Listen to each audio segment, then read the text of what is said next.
Claire Randall, a nurse, lives in Scotland with her husband, Frank, after the end of World War II.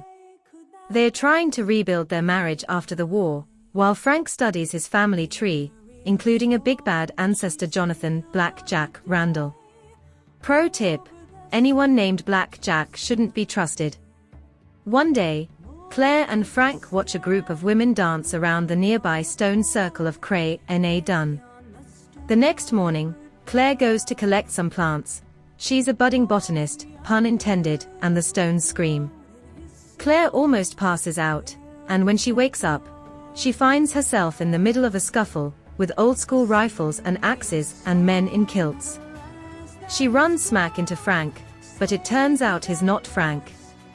He's a man saying he's Jonathan Randall. Say what? A band of Scotsmen in kilts takes Claire away. One of their men, named Jamie, is injured, and Claire uses her nursing skills to treat him, even though the men don't understand words like antibiotic and pronounce surgeon as chirurgeon 3.91. After Claire heals Jamie, the men take her to Castle Leoch, where she meets the clan chieftain, Colum, and his brother, Dougal.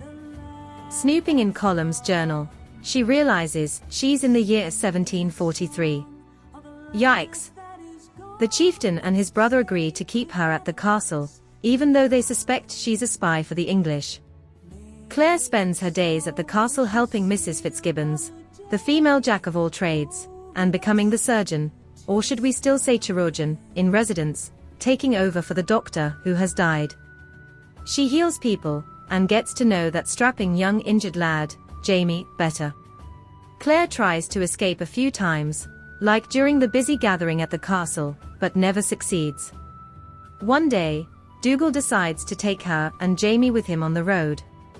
He's collecting rents from tenants, and plans to make a pit stop along the way at a nearby fortress to see if he can figure out just who the heck Claire is. The captain of the fortress is, of course, Jonathan Randall. He and Claire fight, no one knows who she is, and her life is pretty much in danger.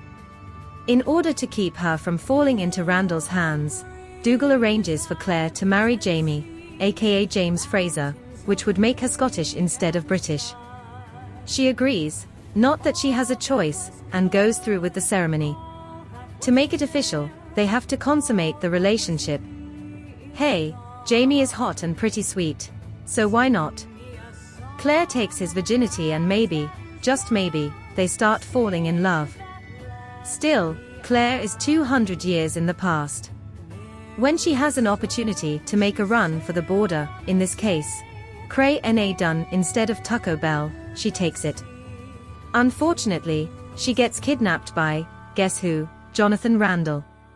Jamie risks life and limb to rescue her. Because she put his life and the lives of his men in danger by disobeying him, he decides he has to punish her. He whips her with a belt, and kind of likes doing it. Claire is mad at being whipped, but she eventually comes to understand why he did and tells Jamie she loves him.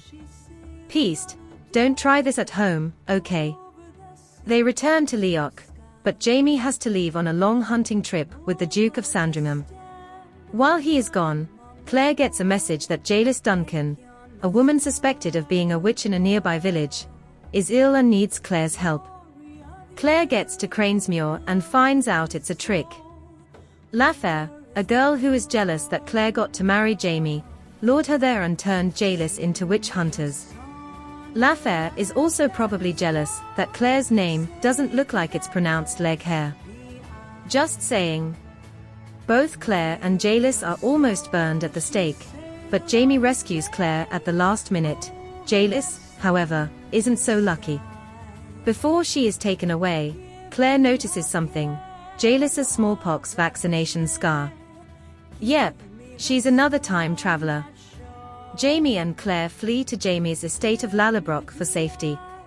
There, Claire meets Jamie's sister, Jenny, and her husband, Ian. The reunion is cut short when, shortly after Jenny gives birth, Jamie is captured by English dragoons. Claire goes to rescue him with the help of his friend Murtig. He's being held by, who else? Jonathan Randall in Wentworth Prison. Claire sneaks in and finds Jamie in terrible shape, bruised, bloody, and with a broken hand, but she can't get him out before Randall shows up.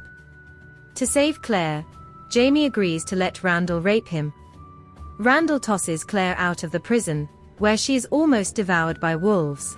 She kills one, and a man named Macrannoch kills the rest of the pack and gives her shelter in his cabin.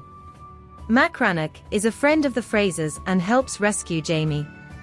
Randall is presumed dead after the jailbreak.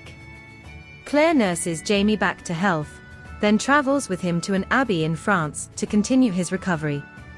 There, Jamie is so sick that the priests perform last rites. He is also so damaged by Randall's rape that he doesn't want to have sex with Claire anymore.